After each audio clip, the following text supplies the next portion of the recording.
Sir Gavin at Elma hiwalay na. Nag-post si Elma ng isang madamdaming mensahe sa lahat ng mga sumusuporta sa kanila na kung tawagin ay Elga.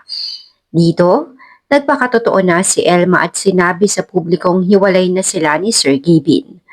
Narito ang kabuang post ni Elma sa kanyang Facebook account. Hi everyone! I know a lot of you have been asking about Kevin and me. Ang daming speculations. We really tried our best to work things out. Yes, nakikita ninyo kaming masaya on cam. Pero sa likod ng camera, we also have our own problems and struggles na kami lang ang nakakaalam. Nilaban po namin hanggang sa huli. I just want to clear things up. Hindi lang po kami for the views or anything. What Gavin and I had was real. Dumadating po siguro talaga yung time na hindi mo na maramdaman yung mutual feelings. Sa love, kailangan parehas kayong nagmamahal. I am aware of the speculations and rumors spreading online. Magkaibigan po sila. Nabigyan lang po ng mali siya ang mga kumalat ng pictures based sa kung ano lang po ang nakikita. Pero lahat po yon bago mangyari ay alam ko na. Dahil pinapaalam lahat ni Gavin. Please don't make any judgments or spread fake news without confirmation. It's just that the time po, nalabas ang pasan, naglabas na po ang mga kung ano-anong haka-haka. Matagal po naming sinubukan ang lahat. Our decision is mutual. Like what I've said, we tried our best to make it work. This is not easy to either of us, especially for our families who are also hurting through this. To Elga, thank you for giving us the time to process the pain and finally face this. We know that this is painful. Sobrang nasasaktan kami na nakikitang nasasaktan kayo. Please know that it hurts the two of us more than you know. We were the happiest together, but it just won't be fair to pretend that everything is still the same. I don't know what the future holds for us. Sabi nga nila, kung kayo, kayo talaga. Wala po kami dito kung wala kayo. Kaya sobra po kami nagpapasalamat sa inyong walang sawang pagmamahal at suporta. Please continue to support us as we try to heal and move forward. Gavin, it has been 7 wonderful years. I learned so much from our relationship, and I will always value the time we shared together. You have been such an important part of my life. Ang daming plano at pangarap na natupad natin ng sabay. Salamat sa pagmamahal na binigay mo sa akin at sa pamilya ko. You gave me the kind of love that I will forever cherish. I will always be thankful and grateful for you. You will always have a space in my heart. Breaking up is never easy, especially when it happens in front of everyone. Hiling lang po namin ang inyong pangunawa at respeto sa aming privacy habang sinusubukan naming simulan ang bagong yugto ng aming mga buhay. Gavin and I will continue to support each other as we go our separate ways. We hope that you will still join us on our new journeys. Samantala, nagsalita na rin si Sir Gavin sa hiwalayan nila ni Elma at nag-post sa kanyang Facebook.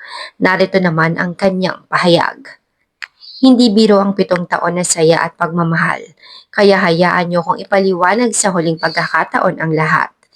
Elma and I had a beautiful 7 years. But kailangan na po naming sabihin sa inyo na lahat po ginawa namin, pero hindi po kami nagtagumpay isalba ang relasyon namin. Matagal na po namin itong nilalabanan at nilalaban, pero hindi po namin masabi agad sa inyo. Dahil alam po namin na malulungkot kayo, dahil puro saya at pagmamahal lang ang naipakita namin sa inyo sa loob ng 7 taon. Pero ang totoo, marami rin kaming laban sa likod ng mga ngiti at saya na yun. Hindi rin po namin itatanggi na kaya ayaw pa namin sabihin noon, kasi sinusubukan pa rin po namin ang lahat para ayusin ang relasyon namin. Pero dumating na po kami dito sa hangganan. Masakit makita na nahihirapan ng isa't isa, pero mas mahirap makita na patuloy lang ang sakit kung ipagpapatuloy pa namin. Aware din po kami sa mga kumakalat na kwento ng nakaraan. Nakakalungkot na sa simpleng litrato, maraming kwento at haka-haka na ang nabuo. Alam ko na may mga taong iisipin na ang mga gawa-gawang kwento na iyon ang dahilan ng aming hiwalayan. Kaya lilinawin ko lang po muli, kaibigan ko po iyon at hindi po iyon ang dahilan ng aming hiwalayan. Alam rin po ni Elma na may kasabay akong lilipad noon dahil nagpaalam ako at may kanya-kanya kaming lakad. Kaya humihingi po ako ng kapatawaran sa kaibigan ko na yon at lalo na sa pamilya niya dahil nadamay sila ng walang kamalay-malay. Hinusgahan at kung ano-anong paninira na kwento ang naibato sa kanila nang wala naman silang alam sa nangyayari. Kaya pati ang pamilya ko ay hiyang-hiya sa nangyari. Kaya hinihiling po namin lalo na ako na sana ay may pagkakataon na makaharap po ako sa kanila sa unang pagkakataon at humingi ng kapatawarang personal at mabigay respeto sa lahat ng nangyari. Gusto ko rin pong humingi ng kapatawaran sa pamilya ko at lalo na sa pamilya ni Elma dahil sa sakit ng desisyon naming ito. Kasi alam namin na kung mahirap sa amin, mas mahirap sa kanila dahil pamilya na ang tingin namin sa isa't isa. Tito at tita, patawarin niyo po kami dahil nasa dulo na po kami ng masaya naming pagsasama. Masakit man po sa amin gawin ito, pero ito na po ang nakita naming solusyon. Andito lang po ako lagi, mananatili niyo po akong pamilya. Sa lahat ng mga sumusuporta sa amin mula umpisa, hindi niyo alam kung gaano kasakit sa amin yung desisyon na ito dahil parte kayo ng naging buhay namin. Isa kayo sa bumuo sa amin. Isa kayo sa nagpapalakas sa amin pag mahina na kami. At isa kayo sa nagdala kung bakit kami nandito sa posisyon namin na ito. Kaya sana patuloy niyo pa rin kaming suportahan sa tatahakin naming landas. Elma, gusto ko lang sabihin na habang buhay kong dadalhin yung pagmamahalan natin at isa ka sa pinakamagandang nangyari sa buhay ko. Wala akong pagsisisi sa lahat ng nangyari dahil napakarami mong naituro sa akin at naitulong sa akin. Ikaw ang naging kasangga ko sa lahat ng bagay, sa hirap man o saya.